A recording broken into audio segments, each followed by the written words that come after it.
2 चीज़ें बोलूँगा और फिर मैं जो है गंभीर बातें करूँगा। मैं Berkeley, university of California Berkeley, आपने संभवतः नाम सुना होगा, एक विश्वविद्यालय है, विदेश में, अमेरिका में है। वहाँ पे एक वियतनाम का मेरा टीए है, टीचिंग असिस्टेंट। बड़ा विद्वान है। आज तक मैंने वैसा इतिहासकार दुनिया में, नौजवान इतिहासकार दुनिया में कहीं नहीं देखा। विश्व भर में उसकी टक्कर का कोई नहीं है। मेरे लेखक ही हैं 1540 देशों से, पर जहाँ तक इतिहास की समझ है उस लड़के को जितनी है किसी और को नहीं है। और भारतीय इतिहास में वो रुचि रखता है। और एक दिन उसने फेयर एंड लवली पे प्रेजेंटेशन दिया क्लास को कि हिंदुस्तान की गुलामी अगर समझनी है तो ये फेयर एंड लवली का मात्र ये आप एडवर्टीजमेंट देखिए। मैं स्तब्ध रह गया। उसने बोला कि पहली बात कि चाहे जितना घिस लो, तुम भैया ब्लॉन्ड और ब्लू आइड तो नहीं हो जाओगे ना। दूसरी बात, ये पता नहीं क्रीम काम करती भी है कि नहीं। और तीसरी बात, क्या आप किसी को देखकर उसकी क्षमता का अंदाज लगाएंगे। तो कई चीजें थी। तो उसने लेकिन एक बात कही मुझे एक दिन अंग्रेजी में। एक बालक था भारत का, उसने 1857 को कहा द सीपॉय म्यूटनी। और मैंने उसको बोला, ये देखो नारियल है, बाहर से भूरा अंदर से सफ़ेद। बिदक गया, जाके चिढ़ के अंग्रेज़ों के पास पहुंच गया मेरी जो है कंप्लेंट करने। और मेरा टीए बोला कि Atul your people, Atul your people, और सर हिलाता रहा। मैं मुस्कुराया, मैं जानता था वो क्या बोलने वाला है। मैंने बोला yes we been slaves too long. बोला yes, no one in Vietnam would go behind the back to the white man. He would tell you to your face if he had a problem. छोटी सी चीज है, पिछले साल हुआ था, लेकिन जो भाव में अंतर था कि कैसे वो गया भारतीय होके और कैसे उसने आपकी जो है पहली बगावत, विद्रोह को, चाहे आप जो कह लीजिए, आज अंग्रेज भी उसको नहीं बोलता है सीपॉय म्यूटनी साहब, अंग्रेज भी उसको नहीं बोलता है, जेरमी पैक्समैन तक नहीं बोलता है। कैम्ब्रिज का मतलब बहुत गजब मीडिया का आदमी है, किताब लिखा है एम्पायर। पर वो लड़का अंडर ग्रेजुएट में ही चला गया है विदेश, और वहां शिक्षा ग्रहण कर रहा है। कोई रईसजादा है यहाँ तो सब, अब यहाँ तो मंत्रियों के लड़के हार्वर्ड पहुंच गए हैं अंडर ग्रेजुएशन में, और वहां जाते हैं नारियल बन के आते हैं। यहाँ भी नारियल हैं। तो मैं 14 साल बाद विदेश से लौटा हूँ और मैं पूछूंगा भैया क्या हाल है, तो उत्तर आता है, मैं बता रहा हूँ उत्तर प्रदेश और बिहार के लड़कों से, गुड गुड। मेरी सुलग लेती है कभी कभी। मैं बोलता हूँ क्या भैया कबूतर की तरह गुड़गुड़ा रहे हो। मेरी एडिटिंग टीम लंदन बैठती है, मुझे अंग्रेजी जो है अंग्रेजों के साथ बोलने को प्रतिदिन मिल आती है। भैया थोड़ा हिंदी फरियाद है भाई। तो कुछ हो गया है 14 साल में, कुछ जो है जिसे कहिए हमारा नैतिक, हमारा सामाजिक, हमारा जो है सांस्कृतिक, हमारा जिसे अंग्रेजी में कहेंगे there is something in the soul that has vanished and disappeared. मेरे शब्द नहीं हैं। तो चिंतित हूं मैं। ये तो रही जो है मेरे टीए की कहानी। एक और कहानी है, ओबामा के एडवाइजर मेरे साथ बैठे थे। IMF और वर्ल्ड बैंक की मीटिंग में मैं हर साल जाता हूँ, इस साल भी जाऊँगा। बैठे हुए थे हम लोग, तो गप सड़का चल रहा था। तो मुझे बोलते हैं ये बताओ तुम्हारे जो सारे जो हैं ये जो गधों की बारात है, और जो गधों की बारात थी वो प्रणब मुखर्जी और सारे IAS ऑफिसर्स थे। बोले ये सब जो है नपुंसक क्यों लगते हैं। ओबामा का इकोनॉमिक एडवाइजर बैठ के मुझसे ये पूछ रहा है कि ये सब नपुंसक क्यों लगते हैं, क्योंकि ना बोल पा रहे हैं, न इनके मुंह से जो है जबान फरिया रही है, न ये पढ़ के आए हैं, न ये तैयारी करके आए हैं, न ये कुछ जानते हैं। तो मैंने बोला भैया हमारे यहाँ सीधी बात यह है कि 3 विकट समस्याएं हैं। एक, हमारे यहाँ आज के दिन बौद्धिक चिंतन नष्ट हो चुका है। दूसरा, सांस्कृतिक धरोहर हम खो चुके हैं। और तीसरा, हम कर्मनिष्ठ नहीं रहे हैं। और मैं अब IIT में पढ़ा रहा हूं, मैं तीनों का अब जो है समाधान दूंगा। बौद्धिक जो है चिंतन तब आता है जब आप पूछते हैं क्यों, जब आप बैठते हैं शास्त्रार्थ करते हैं, या जैसे ग्रीस में था सोक्रेटिक डिस्कोर्स कि भैया ये क्यों, ये कैसे, नैतिकता ये क्यों है, कैसे करोगे। हमारे यहाँ लोग पढ़ते हैं नौकरी के लिए और चाहते हैं कि आईएएस हो जाएं। अब ये आईएएस हैं क्या? बेंजामिन जावेद की नाजायज औलाद। आईपीएस भी क्या है? वही आज के दिन ये बैठेंगे कल्चर, कल के दिन बैठेंगे एग्रीकल्चर और परसों के दिन बैठ जाएंगे फाइनेंस।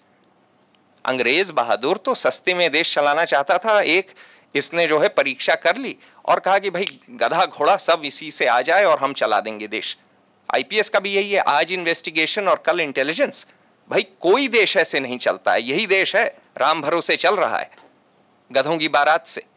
तो शिक्षा में अब आप जब लोगों से पूछिए कि चिंतन करने लगे ये क्यों है, ये कैसे है, ये बताएं कि भाई अगर ये बन रही है, ये ग्लास ये कैसे बन रही है। हमारे यहाँ आईआईटी में तो सब नकली इंजीनियर हैं। मैं कहता हूं कि भाई गाड़ी खराब हो जाएगी, खोल के, मैकेनिकल इंजीनियरिंग पढ़ रहे हो, खोल के तुम ठीक करोगे। यही बात होती है हमारी कृष्ण खन्ना जी से। मैंने इनको बुलाया है आईआईटी की, लड़कों से बोले इंजीनियर हो तो हाथ से काम करो। इंजीनियरिंग में जाता है लड़का जो है किताब के बाहर देखता नहीं है। वो लोहार का लड़का तो जा नहीं रहा है जिसको मालूम है लोहे से काम करना। हाथ से काम करने की तो चीज ही चली गई है इस देश में। तो जो बौद्धिकता है वो सिर्फ ये नहीं है कि बड़ी बड़ी बातें बरगलाई हैं। हमारे जो हैं जितने शिक्षा प्रणाली हैं, जैसे आर्या साहब ने जो किया है गजब किया है। भाई पेड़ लगाइए, राजेंद्र सिंह हैं, पानी बचाइए। वैसे ही इस देश में पानी का प्रकाल, मतलब पानी की ऐसी समस्या होगी कि महाकाल ना आ जाए। 25% दुनिया का जो जमीन के नीचे का पानी है ये देश अकेले हर साल प्रयोग करे आता है। अब आपके जो हैं हिमालय में की नदियां जो हैं, हिमालय में तो हिम ही नहीं बचा, कहाँ बर्फ बची है। आपके नीचे सतह भी पानी चला आ रहा है, बारिश कम हो रही है, आबादी बढ़ रही है। पानी कैसे लाएंगे? तो सोचें, सोचना शुरू करें हम। प्रश्न तो इस शिक्षा प्रणाली में ये आना आवश्यक है। तो दूसरी चीज, सांस्कृतिक धरोहर हम लोग अपनी सजो के रखें। और यही नहीं कि वेद पुराण, रविंद्रनाथ थे, अरबिंदो थे, विवेकानंद थे, कवि हुए हैं नाना भाषाओं में, अपनी भाषाएं सजो के रखें। उन भाषाओं में शिक्षा प्रणाली है वो अति आवश्यक है। देखिए, मैं अंग्रेजी साहित्य पढ़ा हुआ आदमी हूं। मैं 14 साल से विदेश रह रहा हूं। थोड़ी बहुत अंग्रेजी बोलता हूं, थोड़ी बहुत बाकी भाषाएं भी बोलता हूं। अपनी तो भूला नहीं। यहां मैं आता हूं, लड़के भूल गए हैं अपनी भाषाएं। जो युवा पीढ़ी है बोल के नहीं देती, ना हिंदी बोलती है ना बांग्ला। मेरी तो बांग्ला बहुत खराब हो चुकी है, तो मैं लेकिन तभी भी प्रयास करता हूं। मैं बोलता हूं कि भालो की होच्चे আমাকে बांग्ला सीखे देबेन। गलत सलत में बोलने का प्रयास तो करता हूं। उत्तर हमेशा जो आता है अंग्रेजी में। मैं तो भयभीत हूं, भीरू हूं। ये बदलना होगा हमको। जो है सांस्कृतिक धरोहर अगर रखनी है तो स्वभाषा, और ये चतुर्वेदी जी से मेरी कल बात हो रही थी, स्वभाषा पे जो है हम लोगों का दोबारा गर्व आना और उसको उसी में शिक्षा देना अनिवार्य है। मालूम तो हो कि भाई इस देश में चारवाक से लेकर एक से एक जो हैं, नागार्जुन से लेकर एक से एक बौद्धिक जीव हुए हैं। सीधी सी बात है, आज के दिन नागार्जुन का नाम आप जापान में लीजिए, लोग जानते हैं, यहाँ नहीं जानते। यहाँ हमारे बच्चों को बुला लीजिए डीपीएस से, कोई भी जो बड़े बड़े स्कूलों हैं बुला लीजिए। तीसरी चीज कर्मनिष्ठ होना। मैंने आपको बताया था कि मैंने कर चुका हूं उनको। हाँ, मेरी यूनिवर्सिटी में लागू हुए। अच्छी बात है, लेकिन ये और होना है, आवश्यक है। और तीसरी बात, और ये मैं कह के बंद करूंगा कि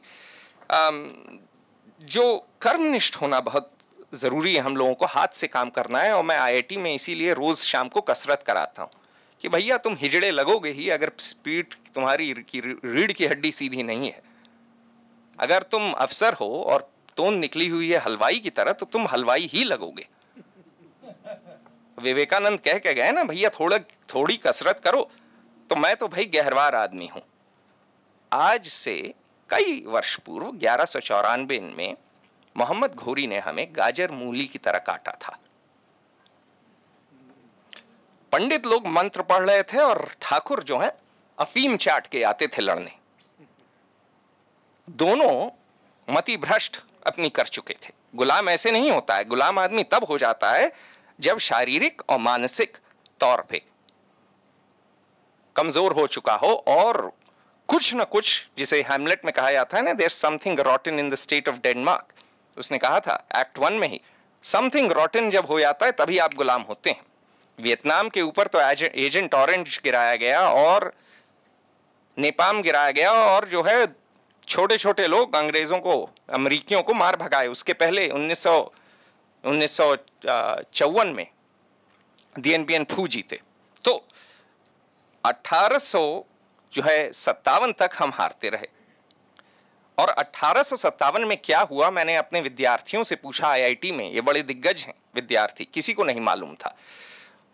और जेरेमी पैक्समैन ने एक बात कही, उसने कहा कि 1857 में जब कंपनी से रानी के पास गई बागडोर, तो जो बगावत जब खत्म की गई तो अंग्रेजों ने they made Indians lick blood from the slaughterhouse floor, they flogged them and then they hanged them.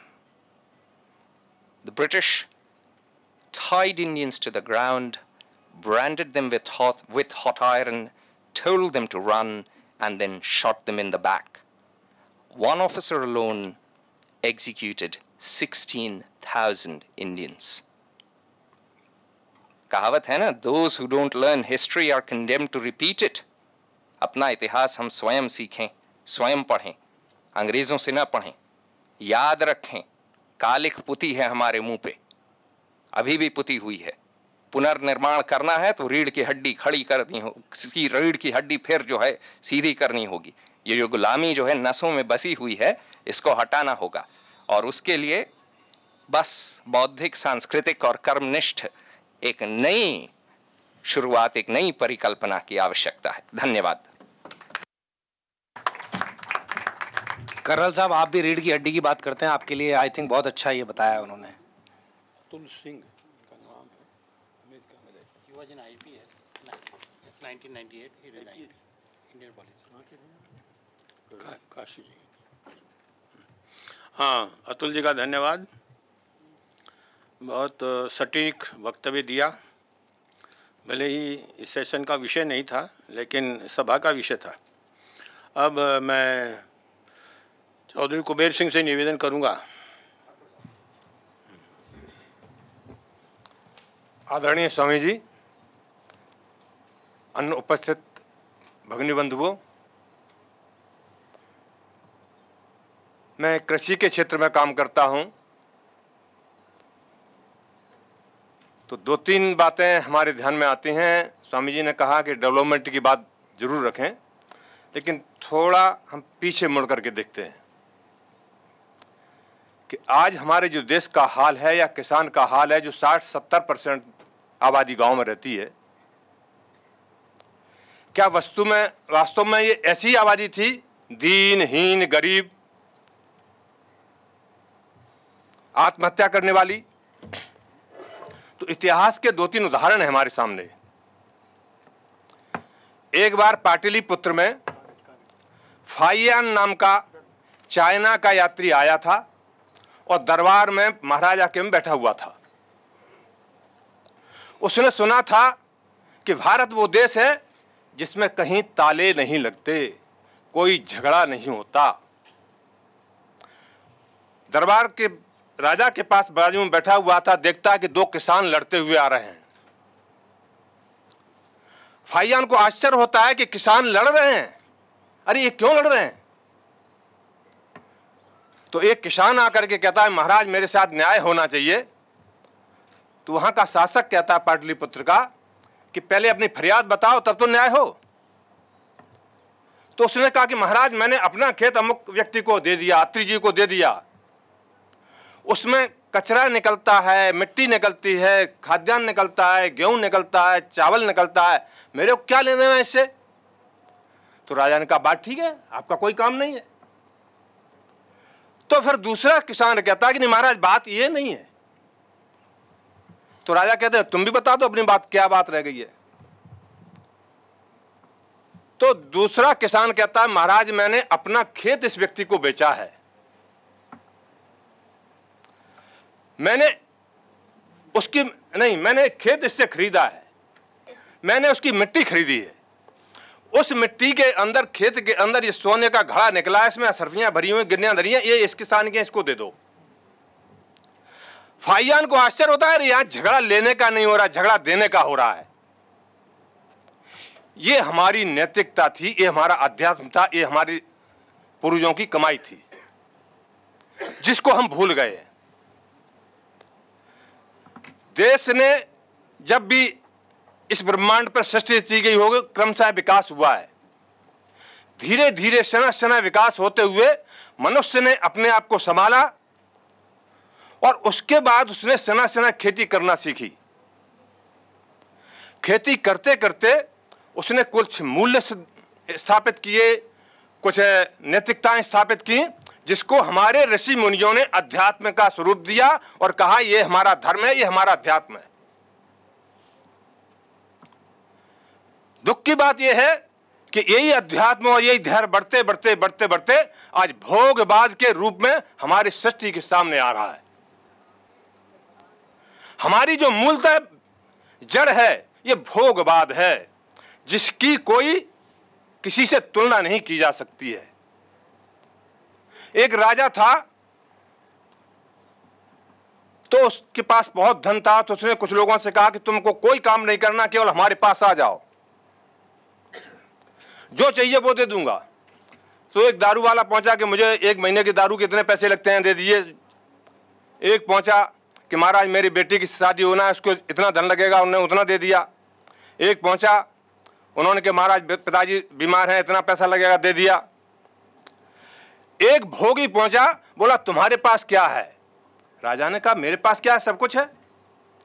बोला सब कुछ तो है, लेकिन मैं तो एक दाव पे लगा दूंगा, जुआ खेलता हूं, तुम्हारा सारा साम्राज्य, तुम्हारी पत्नी बच्चे सब दाव पे लगा दूंगा।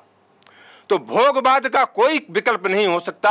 अगर हमको दोबारा विचार करना है तो वही अध्यात्म पर आना पड़ेगा, जो क्रमशः कृषि का विकास हुआ है। इस मामले में एक बार किसी पत्रकार ने हमारे गृह मंत्री से पूछा था कि आपका कल्चर क्या है, तो हमारे देश के प्रधानमंत्री ने उनसे कहा था माई कल्चर इज एग्रीकल्चर।